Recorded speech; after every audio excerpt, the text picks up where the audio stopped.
નમસ્કાર વિદ્યાર્થી મિત્રો, ગયા લેક્ચરમાં આપણે ખર્ચ કોને કહેવાય એની વિગતે ચર્ચા કરી. એના બે પ્રકાર હતા, મૂડી ખર્ચ અને મહેસૂલી ખર્ચ.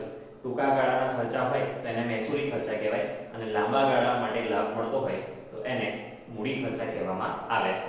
હવે આજે એનો જ એક નાનકડો ભાગ એટલે ખર્ચેલ રકમ કોને કહેવાય એની ચર્ચા કરવી છે. તો ખર્ચેલ રકમને અંગ્રેજીમાં એક્સપેન્ડિચર કહેવાય. માલ મિલકત કે સેવાની ઉધાર ખરીદી કરવાથી, ખાસ ધ્યાન, માલ મિલકત કે સેવાની ઉધાર ખરીદી કરવાથી ચૂકવાઈ ગયેલી કે ચૂકવવાની બાકી રકમને ખર્ચેલ રકમ કહેવામાં આવે છે. આ ઉપરાંત પગાર, કમિશન, મજૂરી આવી સેવાઓનું વળતર ચૂકવાઈ ગયું હોય કે ચૂકવવાનું બાકી હોય તો એને પણ ખર્ચેલ રકમ કહેવામાં આવે છે. તો અહીંયા ખર્ચનો સમગ્ર ખ્યાલ પૂર્ણ થાય છે. હવે ધંધામાં જેમ ખર્ચા કરવા જરૂરી છે એમ સૌથી વિશેષ આવક પણ જરૂરી છે. રેડી? એટલે આવકને અંગ્રેજીમાં કહેવાય ઇન્કમ. તો એ ઇન્કમ શું છે એનો આપણે અહીંયા ખ્યાલ મેળવવાના છે. તો કે ખાસ ધ્યાન, ધંધાકીય વ્યવહારના પરિણામ સ્વરૂપે જ્યારે નાણાં મળે ત્યારે તેને આવકો કહેવામાં આવે છે. યાદ કરો ખર્ચની વ્યાખ્યા. ધંધાકીય વ્યવહારના પરિણામ સ્વરૂપે નાણાં ચૂકવાય તો એને ખર્ચ કહેવાય, પણ જ્યારે નાણાં મળે છે તો એને આવકો કહેવામાં આવે છે. બીજું, માલ મિલકત કે સેવા ના વેચાણથી મળતી રકમને પણ આવકો કહેવામાં આવે છે.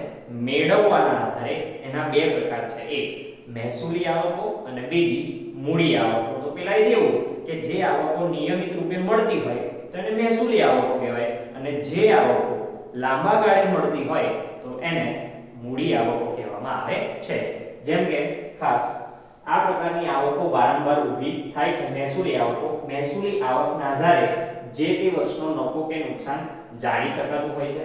મૂડી આવકો એટલે શું? તો કે મિલકતોના વેચાણથી કે ઉછીના નાણાં લેવાથી મળતી આવકને મૂડી આવકો કહેવામાં આવે છે.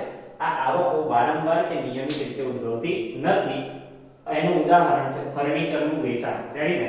આજે ફર્નિચર લાયા અને કાલે વેચી દીધું એવું બનશે નહીં. 3 વર્ષે, 4 વર્ષે કે 5 વર્ષે ફર્નિચરનું વેચાણ એટલે કે મિલકતોનું વેચાણ કરવામાં આવે છે. ત્યારબાદ મિત્ર પાસેથી લોન લીધી છે તો એ પૈસા કે અત્યારે આપણે પરત કરવાના નથી. 5 વર્ષે, 2 વર્ષે કે 3 વર્ષે પરત કરવાના હોય છે તો એટલા સમય સુધી આપણે એનો લાભ લઈ શકીએ છીએ.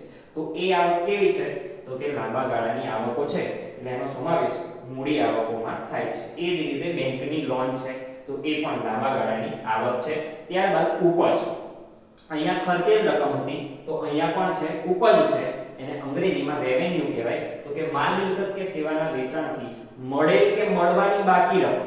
ખાસ ધ્યાન, માલ મિલકત કે સેવાના વેચાણથી મળી ગયેલી કે મળવાની બાકી રકમને ઉપજ કહેવામાં આવે છે.